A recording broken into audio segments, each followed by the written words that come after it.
नमः सिद्धेभ्यः। ओम नमः सिद्धेभ्यः। ओम नमः सिद्धेभ्यः। मंगलम भगवान वीरो मंगलम गौतमो गणे मंगलम कुंद कुंदाद्यो जैन धर्मोस्तु मंगलम सर्वमंगल मांगल्यम सर्वकल्याणकारकम प्रधानम सर्वधर्माणां जैनम जयतु शासनम। अहिंसा परमो धर्म की महावीर भगवान की प्रातः स्मरणे परम पूजाचार्य गुरुवर श्री विद्यासागर जी मुनि महाराज की जय। ऐसे करते हैं करो ना।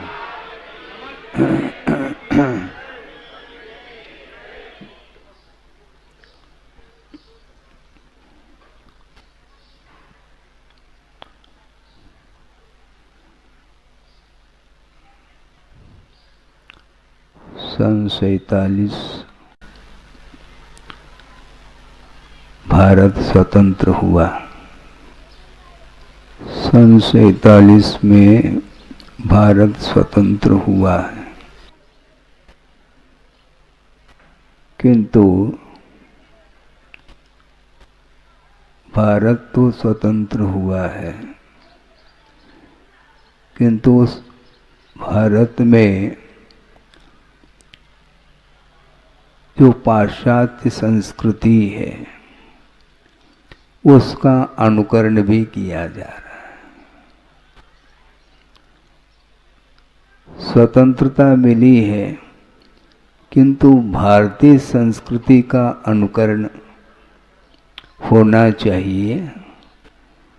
जो प्राचीन संस्कृति है भारतीय संस्कृति, उसका अनुकरण धीरे धीरे कम हो रहा है और पाश्चात्य संस्कृति आ चुकी है और उसके कारण ही स्वतंत्र देश तो हुआ, किंतु मानव को स्वतंत्रता दिलाने में यदि कोई कारण है तो अहिंसा धर्म है। अहिंसा का अवलंबन लिए बिना प्रत्येक व्यक्ति प्राणी मात्र के लिए कहा जा रहा है कि अहिंसा का आलंबन, अहिंसा की उपासना, अहिंसा की आराधना के बिना स्वतंत्रता का अनुभव संभव नहीं है। और वस्तुतः आत्म तत्व को इस शरीर से जब तक हम पृथक नहीं करेंगे तब तक आप स्वतंत्रता का अनुभव नहीं कर सकेंगे। बहुत कठिन है ये, क्योंकि प्रत्येक व्यक्ति की दृष्टि आत्म तत्व की ओर नहीं रही, किंतु प्रतिपल उसकी दृष्टि शरीर की ओर ही रहती है। शरीर को ही संस्कारित करता है, वस्त्राभूषणों से, आभरणों से। किसको संस्कारित कर रहे हैं, किसको सजाया जा रहा है। आत्मा को सजाना खेल नहीं है। बाहरी आभूषणों से आप शरीर को अलंकृत कर सकते हैं, किंतु आत्मा को अलंकृत करने की बात आती है तो सभी प्रकार के आभूषणों को उतारने की आवश्यकता है। वस्त्राभूषण, आभरण आदि इनका विमोचन करना होता है। उसके बाद भी शरीर से वह आत्म तत्व पृथक नहीं हो पाता और उसके लिए ये सारी साधना की जाती है। वीतरागता का आलंबन बहुत आवश्यक है। चारों ओर राग का वातावरण है। रहन सहन और पहनाव आदि को लेकर के भी आप सोचेंगे बहुत अंतर आ चुका है। सात्विकता रही नहीं। सात्विक जीवन ही वस्तुतः आदर्श जीवन माना जाता है, किंतु प्रत्येक व्यक्ति विलासता का अनुभव करना चाहता है और उस विलासता की पूर्ति के लिए ही वह प्रतिपल वित्त का संचय भी करता है और उसके माध्यम से, उस वित्त के अर्जन के माध्यम से जो पाप का अर्जन होता है उसको धोना मुश्किल हो जाता है, बहुत कठिन है। पाप को धोना बहुत कठिन होता है। आचार्य कहते हैं पाप को धोने के अपेक्षा से पाप का अर्जन करना छोड़ दो। प्रतिपल पाप का अर्जन करता है, फिर बाद में उसका जब फल सामने आता है तो वह भगवान के सामने हाथ जोड़ करके खड़ा हो जाता है, हे भगवान ऐसा कौन सा उदय आया है। ये ध्यान रखें, उदय जो होता है कर्म का वह बाद में आता है, पहले कर्म का बंध होता है। संसारी प्राणी पाप कर्म के बंध के समय पर उसका ध्यान नहीं जाता, खूब वह उसको क्या कहें, मनोरंजन के साथ वह चल रहा है। उसे यह ज्ञात नहीं है कि इस प्रकार की एक्टिविटी के माध्यम से, इस प्रकार की प्रवृत्तियों के माध्यम से किस कर्म का अर्जन हो रहा है। विषयों का उपभोग करता है, विषयों में डूब जाता है, उस समय उसे ये ख्याल नहीं है कि मैं कर क्या रहा हूँ, और उस समय वह पाप का अर्जन होता रहता है, लेकिन वह सोचता है बाद में देख लेंगे। बाद में कुछ नहीं देख पाओगे आप। बंद करते समय यदि आप अलर्ट हैं, सावधान हैं, तो निश्चित रूप से बंद से आप बचोगे। और बंधन जब तक रहेगा, बंद की परंपरा जब तक बनी रहेगी, तब तक आपका जीवन परतंत्र ही रहेगा। आप पराधीनता का ही अनुभव करेंगे। पराधीनता से ऊपर उठने के लिए जो स्वच्छंद प्रवृत्ति है उसको रोकने की आवश्यकता है। हमने कुछ दिन पूर्व में भी विषय आपके सामने रखा था कि एक सत प्रवृत्ति हुआ करती है जीव की और एक असत प्रवृत्ति हुआ करती है। असत प्रवृत्ति के माध्यम से संसार का निर्माण होता है और सत प्रवृत्ति के माध्यम से वह संसार का विच्छेद करना प्रारंभ कर देता है। यावन मात्र प्रवृत्ति से ऊपर उठना संभव नहीं है, किंतु असत प्रवृत्ति यदि करेगा तो निश्चित रूप से उसका संसार का अंत नहीं होगा। और संसार का विच्छेद, संसार का अंत करना चाहो तो असत प्रवृत्ति के लिए विराम देने की आवश्यकता है। लेकिन चारों ओर देखने में आता है, संसार का दृश्य देखने में आता है, तो हमेशा वह विषयों में डूबा रहता है और उसके माध्यम से उसका पतन हो रहा है। किस कारण से जीव का पतन होता है, इसका जब तक परिज्ञान नहीं होगा तब तक वह संसार से उठ नहीं पाएगा। भारत स्वतंत्र है ये कहना अलग वस्तु, किंतु स्वतंत्र होते हुए भी अहिंसा के आलम्बन से ही भारत स्वतंत्र हुआ है, ऐसा हम सुनते हैं। किंतु स्वतंत्र होने के उपरांत भी प्रति समय जो हिंसा देखने में आ रही है, उसको देख करके ऐसा लगता है ये कौन सी स्वतंत्रता है। आप सोचिए कि मानवता के लिए अथवा मानव जीवन जीने के लिए आप लोगों के लिए जो प्रबंध है वह प्रबंध पशुओं के लिए है। पशु तो बंधन में खड़े हैं, किंतु आप स्वतंत्र हैं। आपके लिए तो पूरी तरह से स्वतंत्रता है और पूरा का पूरा प्रबंध है, मानव प्रबंध के साथ चल रहा है और पशुओं की क्या गत हो रही है उस ओर ध्यान नहीं जाता। प्राणी मात्र की रक्षा की बात करो, प्राणी मात्र के प्रति अनुकंपा का भाव रखना चाहिए, प्राणी मात्र के प्रति अनुग्रह का भाव रखना चाहिए, परस्पर में एक दूसरे के प्रति उपकार का भाव आना चाहिए। किंतु संसारी प्राणी स्वार्थ जीवन जी रहा है, अपने स्वार्थ परायणता के साथ वह जी रहा है, अड़ोस पड़ोस के जीवन के ओर उसकी दृष्टि नहीं जाती।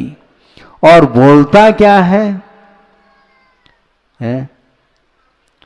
महावीर भगवान का संदेश क्या है? जीवो और जीने दो। कौन जी रहा है? ध्यान है आपको? स्वयं तो जी रहा है, किंतु जो जी नहीं पा रहा है उस ओर उसका ध्यान नहीं जाता। जाना चाहिए। सोचो, विचार करो, करुणा का भाव अंदर आना चाहिए। बल्कि गुरुदेव का ये कहना है, दूसरे के लिए रोना चाहिए, अपने लिए नहीं। अपने लिए तो रात दिन रो रहा है, भगवान के सामने भी रोता ही रहता है, किंतु आचार्य कहते हैं कि दूसरे के लिए आंसू बहाओ, जिसके माध्यम से अहिंसा धर्म की रक्षा हो सकती है।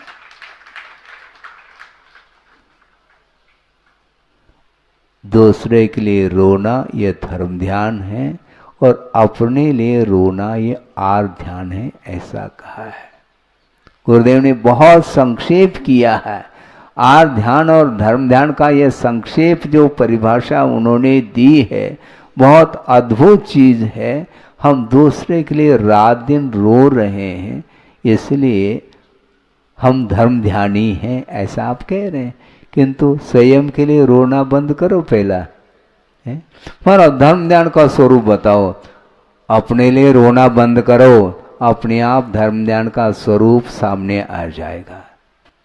नहीं होता है, बहुत कठिन काम है। स्वतंत्र स्वतंत्र स्वतंत्र कह रहे हैं, किंतु संसारी प्राणी की जो स्वच्छंद वृत्ति है वह समाप्त नहीं होती।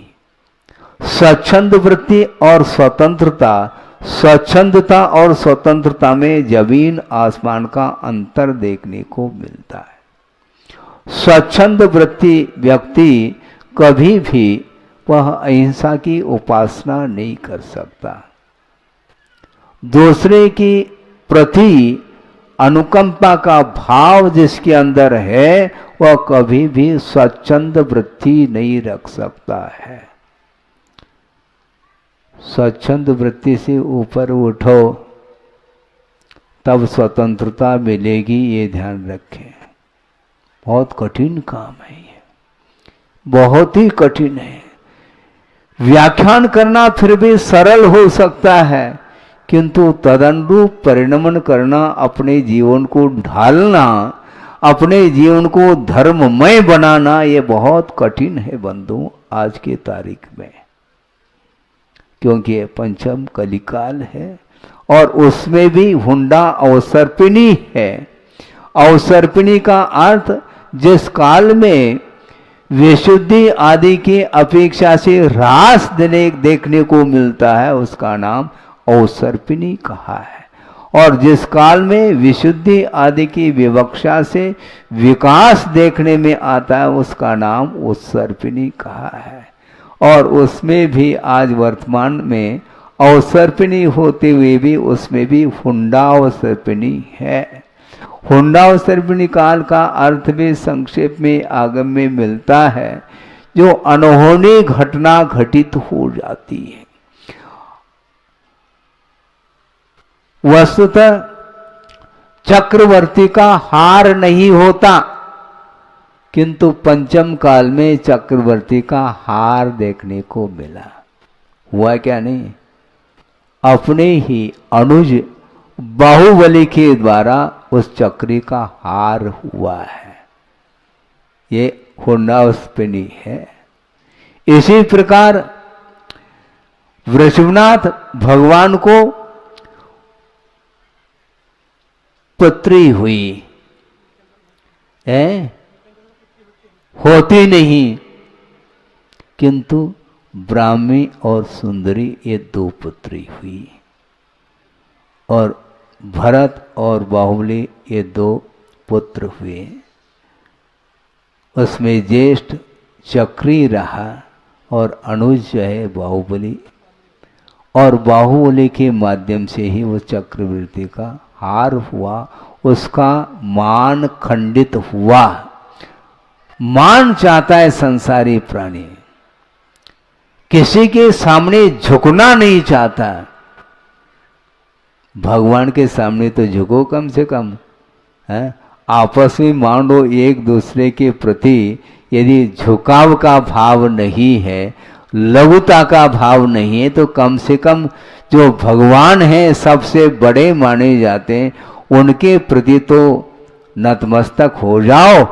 किंतु वह मारीची भगवान के सामने भी झुकने के लिए तैयार नहीं हुआ, इसलिए वह कितने काल तक वह परिभ्रमण करता रहा। चतुर्थ काल एक कोड़ा कोड़ी सागर प्रमाण, जिसमें से 42,000 वर्ष कम है। 42,000 वर्ष कम एक कोड़ा कोड़ी सागर प्रमाण चतुर्थ काल माना जाता है। और उस चतुर्थ काल के युग के आदि में वृषभनाथ हुए, और उस समय उन्हें केवल ज्ञान उत्पन्न हुआ साधना के बल पर, और उस समय भी वह मारीची था। वो कौन था वो?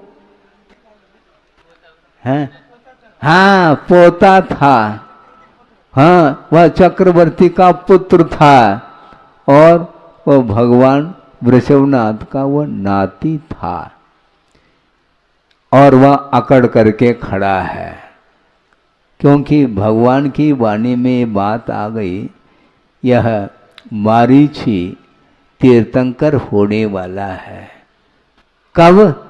अंतिम तीर्थंकर होगा। हुआ नहीं अभी, होगा। बस इतना ही काफी था। भाई जब तीर्थंकर होऊंगा तो बस किसी के सामने झुकने की बात नहीं। अब वो अभिमान आ गया उसके अंदर, और उसको कौन समझा सकता है।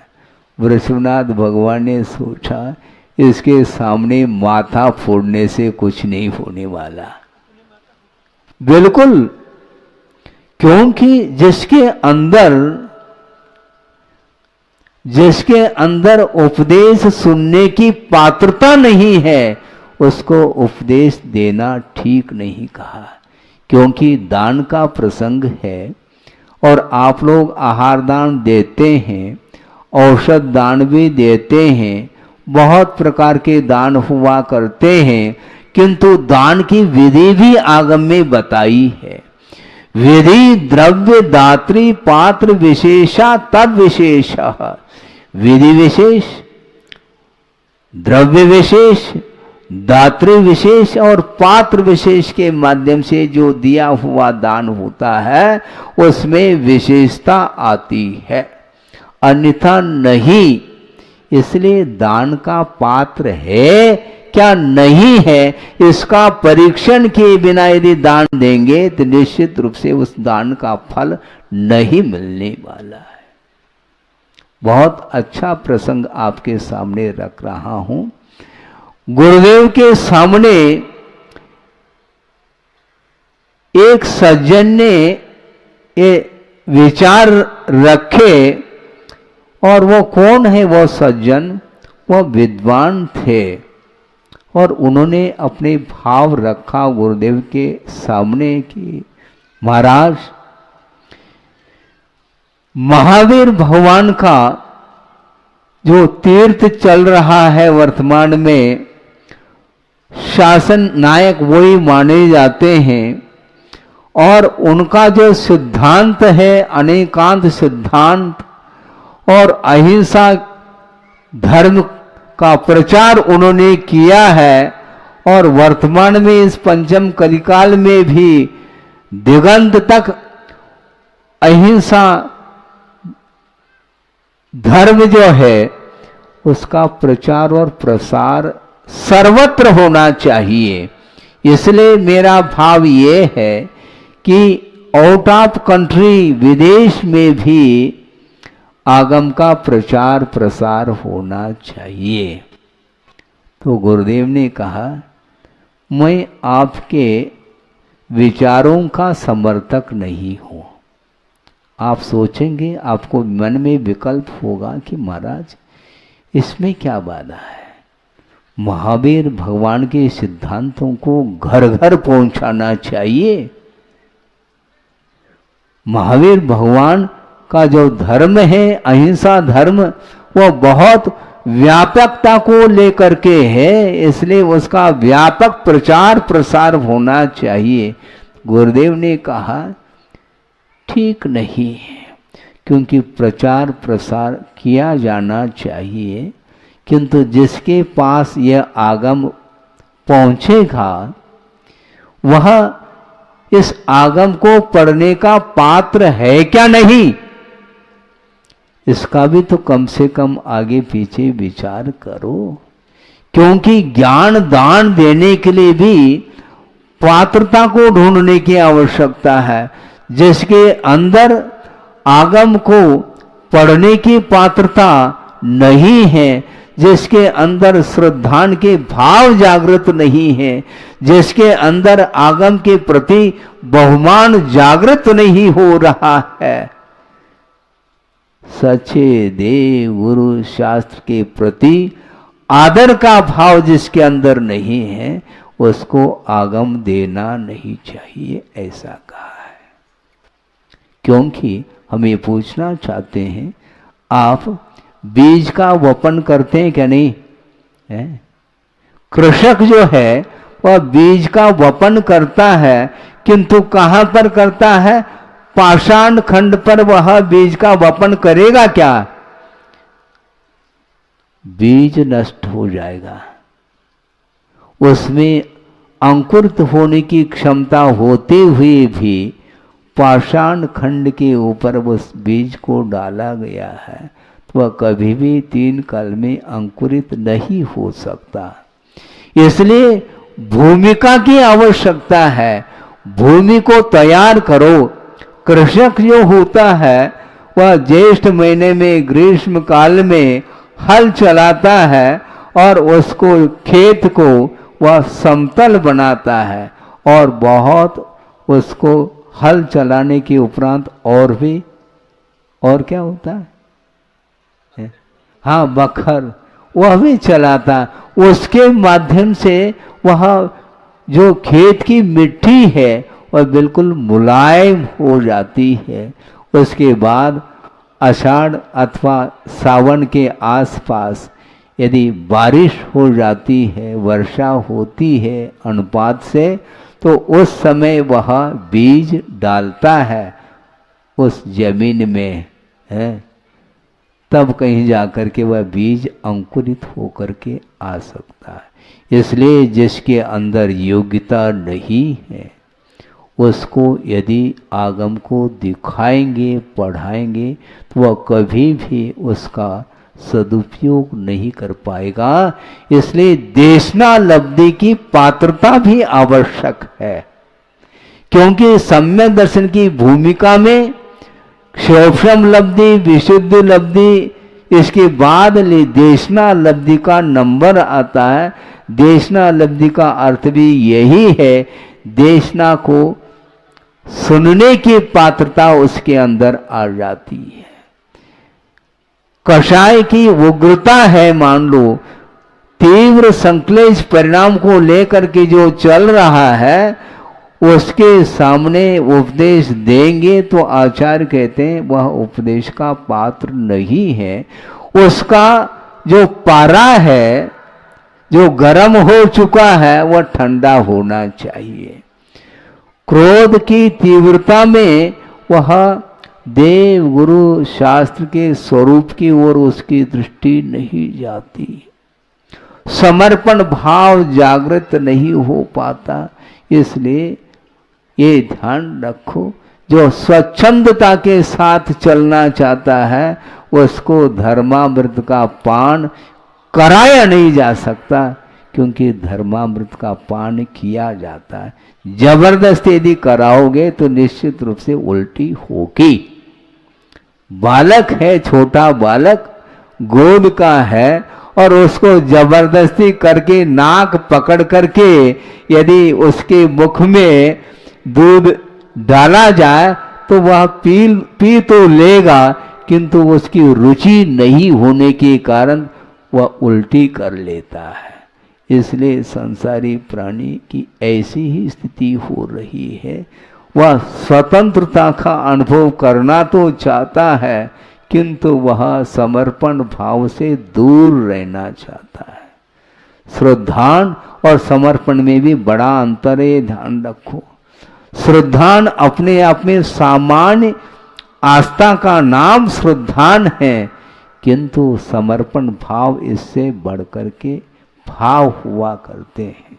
इसलिए समर्पण भाव जागृत हुए बिना उसको आदेश दिया नहीं जा सकता। जो व्यक्ति उपदेश का पात्र भी नहीं है वह आदेश का पात्र नहीं बन सकता, उसको आदेश दिया नहीं जा सकता। हाँ, क्योंकि पहले भी हमने कहा था, गुरुदेव ने हाई को दी है, क्या कहा है? जीवनोद्देश जिनादेश पालन अनुपदेश। बिना उपदेश के जिनेंद्र भगवान के आदेश का पालन करना ही उद्देश्य होना चाहिए जीवन का, ये ध्यान रखो, तब कहीं जाकर के कल्याण होने वाला है। हम कदम कदम पर हम अपने दिमाग के माध्यम से सोचते हैं, किंतु गुरु क्या कह रहे हैं उसको ध्यान नहीं जाता हमारा। कहे सीख गुरु करुणा धार कहा है। करुणा करके, अनुकंपा करके, दया करके हित के बारे में वो अनुग्रह के साथ कुछ कह रहे हैं। इसके उपरांत भी उनकी वाणी को हम साइड में रख रहे हैं। क्यों? हम कम थोड़े ही हैं। अच्छा, ठीक, अच्छी बात। हम उंगली क्यों पकड़े दूसरे की? ठीक है, बहुत अच्छी बात है। चलो सेल्फ चलो, बिना उंगली के चलो, क्या होता है देख लेना। ठोकर जब लग जाए फिर बाद में उंगली याद आएगी, पक्की बात है ये। इसलिए गुरुदेव ये कहना चाहते हैं कि वस्तुतः अपना दिमाग मत चलाओ, किंतु वस्तुतः ये स्वतंत्रता का दिन है आज, किंतु स्वच्छंदता का दिन नहीं, ये ध्यान रखो। हाँ, हमेशा भीतर, क्योंकि हम मोक्ष पथ पर आरूढ़ होना चाहते हैं, तो मोक्ष पथ पर आरूढ़ होने वाला व्यक्ति कभी भी अकड़ करके नहीं चल सकता। अकड़ करके चलने वाला व्यक्ति कभी भी मोक्ष पथ पर आरूढ़ नहीं हो सकता। विनम्र वृत्ति वाला ही, जिसके अंदर विनम्रता है, वही भगवान की वाणी को आत्मसात कर सकता, अन्यथा संभव नहीं है। अहिंसा परमो धर्म, इस प्रकार जय बोलते हैं, किंतु अहिंसा धर्म की उपासना करना खेल नहीं है। कदम कदम पर असत्य का आलम्बन लेने वाला व्यक्ति कभी भी अहिंसा व्रत का पालन कर नहीं सकता, क्योंकि लोभ का त्याग करना होता है, तब कहीं जाकर के सत्य का पालन होता है, और सत्य के पालन से ही अहिंसा की रक्षा हो सकती है। उसके बगैर संभव नहीं। आसक्ति के कारण संसारी प्राणी का अहित हो रहा है। एक छोटा सा प्रसंग आपके सामने रख करके इस विषय को पूर्ण कर लूं कि आसक्ति के कारण क्या होता है, लोभ के कारण संसारी प्राणी की क्या दशा हो सकती है, होती है, वह आपके सामने रखा जा रहा है। एक सेठ है और उसका एक बालक है, छोटा सा बालक है, और सेठ है तो संपदा की कोई कमी तो रहेगी नहीं, तभी तो वह सेठ कहलाता है। और छोटा सा बालक है और उसको अलंकृत किया गया है, वस्त्राभूषण और आभरण आदि के माध्यम से वह अलंकृत है, वह छोटा सा बालक है। और वह प्रतिदिन अपने घर में खेला करता है। और पिताजी ने कहा बाहर नहीं जाना बेटा, यहीं खेलते रहे। हाँ, यहीं खेलता रहूंगा। वह प्रतिदिन खेल रहा है अपने आंगन में अथवा अपने घर में ही, वह मनोरंजन के साथ जीवन व्यतीत कर रहा है। लेकिन समस्या ये आ गई, बालक तो बालक है, वो नादान है, और वह धीरे धीरे खेलता खेलता खेलता घर के बाहर आंगन में पहुंच गया, और आंगन के बाहर गया, सड़क पर पहुंच गया। पहुंचने के बाद अब देखो, होनहार टाले न टले वाली बात है। सड़क पर पहुंच गया है और एक व्यक्ति की दृष्टि उस बालक की ओर जाती है, और वह बालक आभरणों से अलंकृत है, और उसके मन में भाव आ गया, अब क्या आना, लोभ जागृत हो गया, और अपने हाथों से उस बालक को उठा करके अपने घर में ले गया और घर का दरवाजा बंद कर लिया। अब क्या होगा, होना क्या है वहां पर, लोभ जागृत हो गया, सारे उसके आभूषण आभरण उतार लिए गए, और बाद में उसका वध कर लिया उस व्यक्ति ने। सोचो, और वध करने के उपरांत भी उसको चिंता है, किसकी, बालक की नहीं, अपनी स्वयं की जीवन की चिंता है, मेरी रक्षा कैसी हो अब, क्योंकि हमने तो इसका वध कर लिया, निश्चित रूप से छानबीन होगी और पुलिस के माध्यम से मैं पकड़ा जाऊंगा। उसने तरकीब सोच लिया, अब क्या किया जाए।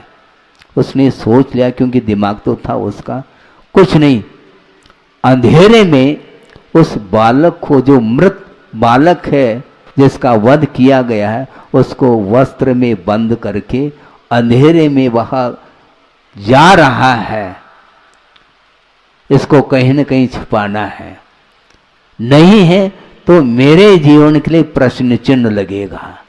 वो सोचता सोचता जा रहा है, कहां पर इसको छुपा लिया जाए। गांव के बाहर पहुंच गया। पहुंचने के उपरांत वहां पर एक सांड देखने को मिला। सांड जानते हैं आप, हाँ, बहुत मोटा ताजा होता है वो सांड। उसके सामने जाना बहुत मुश्किल हो जाता है, डर लगता है। और वह सांड वहां पर बैठा था और उसके सींग में उस बालक को फंसा करके वह वापस गया। सुन रहे हैं आप? अब वह सोचता है, अब मेरी रक्षा नेट है, मैं सुरक्षित हूं, इस प्रकार वह सोच रहा है। किंतु जब उस बालक का पिता जब घर आ जाता है और बालक दिखाई नहीं देता, ढूंढ ढूंढ करके परेशान हुआ, बालक गया कहाँ, कहाँ गया, इस प्रकार वह सोच रहा है, परेशान हो गया।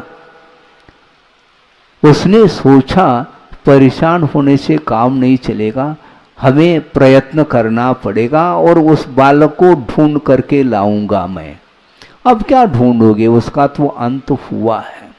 लेकिन इसके उपरांत भी वह निकल पड़ा, गांव के बाहर पहुंच गया। कहीं न कहीं मैं जाऊंगा और इसको ढूंढूंगा, नहीं मिलेगा तो मैं पुलिस थाने में जाकर के रिपोर्ट करूंगा। इस प्रकार वह मन में सोच करके निकल पड़ा है और दौड़ता दौड़ता वह भागता भागता जा रहा है और गांव के बाहर पहुंचते ही उसकी दृष्टि उस सांड की ओर गई। अरे, इस सांड ने ही इस बालक को खत्म किया है। और वह तैयारी के साथ गया है और वह सोचता अब इस सांड की पिटाई इसके बिना ठीक नहीं। अब पिटाई करके करोगे क्या? किंतु उसका मन नहीं मान रहा है और लगातार वो सांड की पिटाई कर रहा है और सांड सोच रहा है अब मैं क्या करूं, मैं सत्य को कैसा सिद्ध करूं? क्योंकि उस सांड ने उस बालक का वध नहीं किया था। बालक का वध करने को वाला कोई व्यक्ति अन्य था, किंतु अब सत्य को कैसे सिद्ध करें? वह विचार में है, विचार मग्न है। वह सांड सोच रहा है अब मेरी पिटाई हो रही, निरंतर जो है मार पड़ रही है, संभव है जीवन का अंत भी हो सकता है। जल्दी से जल्दी सत्य को सिद्ध करने के लिए कुछ न कुछ हमें विचार करना पड़ेगा। और उसने सोचा और उसकी दृष्टि एक साइड में गई। कहाँ गई? सड़क के बाजू में एक लोहार की भट्टी जल रही थी। आप ध्यान दें, एक लोहार की भट्टी जल रही थी और उसमें लोहा तपाया जा रहा था। लोहे की राड थे बड़े बड़े और उसको तपाया जा रहा था। उसने सोचा अब सत्य को सिद्ध करके ही रहूंगा मैं। और भागता भागता भागता अपने मुख से उसमें से एक लोहे की सलाई जो लाल सुर्ख है, तप्त है, उसका अपने मुख में ले लिया और वह बाहर आ गया, किंतु उसका मुख जल नहीं रहा। ये ध्यान रखो, इसको बोलते हैं सत्य। यदि असत्य होता निश्चित रूप से मुख जल जाता उसका, किंतु उस सांड का मुख उस लोहे के, तप्त लोहे के माध्यम से जल नहीं रहा है। तो उस व्यक्ति ने, सेठ ने सोचा अब सत्य पकड़ में आ गया कि सांड ने उस बालक का वध नहीं किया है। बालक का वध करने वाला कोई अन्य ही व्यक्ति होना चाहिए। और पुलिस के माध्यम से छानबीन होने के उपरांत वह व्यक्ति पकड़ में आ गया और आभूषण के साथ वह व्यक्ति पकड़ में आ गया तो उसके लिए कठोर दंड दिया गया। ये किसका परिणाम है? हिंसा जो हुई है वो क्यों हुई है? लोभ के कारण ही हिंसा होती है। लोभ के कारण ही हिंसा होती है। विषयों के प्रति आसक्ति का भाव ही हिंसा करा देता है। जिस व्यक्ति के अंदर आसक्ति नहीं है, परिग्रह के प्रति इच्छा नहीं है, वह कभी भी हिंसा के लिए उतर नहीं सकता, हिंसा करने के लिए तत्पर नहीं हो सकता। सोचो, विचार करो, छोटी सी कहानी है, किंतु इस कहानी के माध्यम से बहुत बड़ा पाठ संसारी प्राणी को मिल सकता है। और वह लोभ, ये ध्यान रखो, ये बहिरंग परिग्रह के प्रति लोभ तो होता ही है, किंतु जो लोकेशना जिसको बोलते हैं बहुत भयानक लोभ है वो, उसके कारण भी वह संसारी प्राणी किसी को भी नहीं देख पा रहा है, केवल लोभ सता रहा है।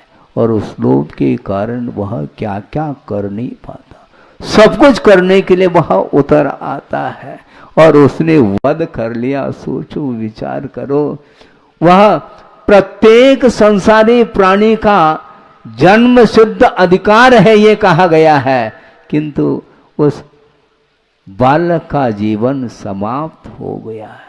किसके कारण? लोभ के कारण समाप्त हुआ है। सोचो, विचार करो।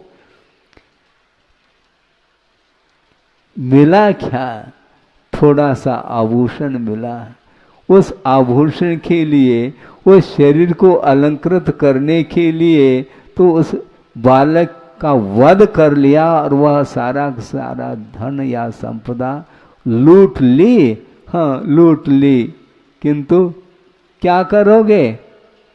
वह स्वर्ण को लेकर के, स्वर्णिम अवसर जो जीवन था, मनुष्य पर्याय मिली थी, ये सारा सारा स्वर्ण अवसर समाप्त हो गया और उसका पतन हो गया। बंधु, ज़्यादा समय मेरे पास नहीं है, किंतु यह 15 अगस्त के दिन यह स्वतंत्रता दिवस आप मना रहे हो, किंतु वस्तुतः स्वतंत्रता किसको बोलते हैं? जब तक इस संसारी प्राणी का जीवन कर्माधीन रहेगा तब तक यह परतंत्रता का ही अनुभव करेगा। ये ध्यान रखो। इसलिए कर्मों को समाप्त करने के लिए यह साधना दी गई है। इसलिए अनंत काल व्यतीत हुआ है, कर्म के अधीन होता हुआ संसारी प्राणी जी रहा है, इसलिए उसका जीवन उत्थान की ओर नहीं जा पा रहा है, उसका पतन हो रहा है। स्वाधीनता, सरलता, स्वाधीनता, सरलता, समता, स्वभाव, पंक्ति है, 4 पंक्ति। स्वाधीनता, सरलता, समता, स्वभाव, तो दीनता, कुटिलता, ममता, विभाव, जो भी स्वभाव तजता, धरता विभाव, तो डूबती उपल नाव नहीं बचाव। गुरुदेव ने निजानुभव शतक में इन पंक्तियों को दिया है। स्वाधीनता, सरलता, समता, ये जीव का स्वभाव है ये, और दीनता, कुटिलता, ममता, ये जीव का स्वभाव नहीं, किंतु विभाव परिणति अशुद्ध अवस्था है ये। और जो भी स्वभाव को छोड़ करके वैभाविक परिणति को अपनाता है, तो वह कर क्या रहा है? तो डूबती उपल नाव। उपल नाव किसको बोलते हैं? पत्थर का नाव है, बैठना चाहो है? नाव भी डूबेगा और उस पर बैठने वाला व्यक्ति भी डूब जाएगा, ये ध्यान रखो। किंतु संसारी प्राणी की आंखें खुलती नहीं, तो डूबती उपल नाव नहीं बचाव कहा। इसलिए दीनता, कुटिलता, ममता, ये सारे सारे परिणाम ये संसार के लिए कारण हैं, पतन के लिए कारण हैं। इसलिए स्वाधीनता जो मिलेगी वह कैसे मिलेगी तुम्हें? समता और स्वभाव, जो स्वभाव में लीन होना चाहता है, जो स्वाम्य भाव का आलम्बन लेना चाहता है, वही व्यक्ति संसार से ऊपर उठ सकता है और अनंत काल के लिए वह स्वतंत्रता का अनुभव कर सकता है। भारत का स्वतंत्र होना अपनी जगह है, किंतु प्रत्येक व्यक्ति का, संसारी प्राणी का जीवन परतंत्रता का अनुभव जो कर रहा है वह परिग्रह के कारण कर रहा है, और परिग्रह के कारण ही वह दूसरे के जीवन को भी समाप्त करने के लिए वह तत्पर हो जाता है। उसका ज्ञान, उसकी बुद्धि, उसकी मति काम नहीं कर सकती है। ज्ञान तो है किंतु काम में नहीं आ रहा, बुद्धि काम नहीं कर रही है। करेगी कैसी? एक साथ बुद्धि काम नहीं कर सकती। जिसके अंदर आसक्ति का भाव भरा हुआ है उसका ज्ञान कभी भी काम नहीं कर सकता, क्योंकि उसका ज्ञान संयत नहीं है। इसलिए वह दूसरे के जीवन के प्रति उसने ख्याल नहीं किया, और छोटे के बालक को भी समाप्त करने का भाव भीतर आ रहा है। कितना निकृष्टतम परिणाम होगा उसके अंदर, सोचो, विचार करो। बालक को तो हम नादान बोलते हैं, किंतु यह पालक होकर के भी उस बालक के वध करने का भाव किया है, वह ठीक नहीं माना जाता। इसलिए अपने आप के जीवन को स्वतंत्रता की ओर ले जाना चाहते हैं तो हमेशा निरंतर अहिंसा धर्म की ही आराधना करनी चाहिए। और वह अहिंसा धर्म मात्र द्रव्य अहिंसा के रूप में नहीं, किंतु भाव अहिंसा के रूप में वह धर्म सामने आता है। बहुत व्यापक यह अहिंसात्मक धर्म है, अन्यत्र यह भाव अहिंसा देखने में नहीं मिलेगा। अहिंसा धर्म तो कदम कदम पर आपको देखने को मिल सकता है, किंतु भावात्मक जो अहिंसा है वह जैन दर्शन में ही देख सकते हैं। क्योंकि एक शेर है और वह शिकार कर रहा है, अपने पंजों के बल पर दहाड़ता हुआ वह शिकार कर रहा है और मांस का भक्षण करता है। यह हिंसा देखने में आ रही है, ठीक है। हाँ, लेकिन वही शेर अपने संतान का पालन पोषण भी कर रहा है। उस समय वह अपने पंजों के माध्यम से वह संतान का पालन पोषण भी कर रहा है, तो क्या वह अहिंसक है? सोचो, विचार करो। अहिंसक है? नहीं अहिंसक, क्योंकि इसका नाम अहिंसा नहीं, किंतु चाहे अपना हो चाहे पराया हो, सबके प्रति रक्षा का भाव जिसके अंदर आता है वह वस्तुतः अहिंसा धर्म का उपासक माना जाता है। वह वस्तुतः भाव अहिंसा मानी जाती है। सोचो, विचार करो। अपने पंजों के माध्यम से वह संतान का पालन पोषण तो कर रहा है, किंतु शिकार करना छोड़ता है क्या? और दूसरी बात यह है, मान लो शिकार करने के लिए गया, कोई शिकार नहीं मिला तो भूख लगाई, तो वह अपने संतान का भी भक्षण वह कर लेता है। इसको बोलते हैं हिंसा, इसको बोलते हैं हिंसक वृत्ति। इसलिए भाव अहिंसा की ओर दृष्टि होनी चाहिए। यदि भीतर भाव अहिंसा नहीं तो द्रव्य अहिंसा के माध्यम से हम अपने शरीर को तो कृष्ण कर सकते हैं, तप के माध्यम से। आगम कह रहा है, बंधु ये ध्यान रखो, श्रवण के लिए भी कहा जा रहा है। कुंद स्वामी कह रहे हैं कि तप के माध्यम से इस शरीर को कृष्ण करना मात्र पर्याप्त नहीं, किंतु शरीर को कृष्ण करते हुए यदि कर्म यदि जल रहे हैं, कर्म यदि नष्ट हो रहे हैं, तो वह उत्तम तप के कोटि में आ सकता है, अन्यथा वह तप नहीं माना जाता है। इसलिए अहिंसा का अर्थ भावों से भी, किसी भी प्रकार से, मन से, वचन से, काय से, कृत से, कार्य से, अनुमोदन से, किसी भी प्रकार से हे भगवान मेरी प्रवृत्ति के माध्यम से किसी का हनन ना हो, किसी का घात ना हो, इस प्रकार का जो पवित्र भाव है वह वस्तुतः अहिंसा धर्म है। और उसकी उपासना करने से ही स्वतंत्रता मिल सकती है, और सबको स्वतंत्रता मिले इस पवित्र भावना के साथ अहिंसा परमो धर्म की जय। बोधि समाधि परिणाम शुद्धि स्वात्मोपलब्धि शिव शोक सिद्धि चिंतामणिम चिंतित वस्तुदाने त्वाबंद मानस्य ममास्तुते। परम पूज्य आचार्य गुरुवर श्री विद्यासागर जी मुनि महाराज की।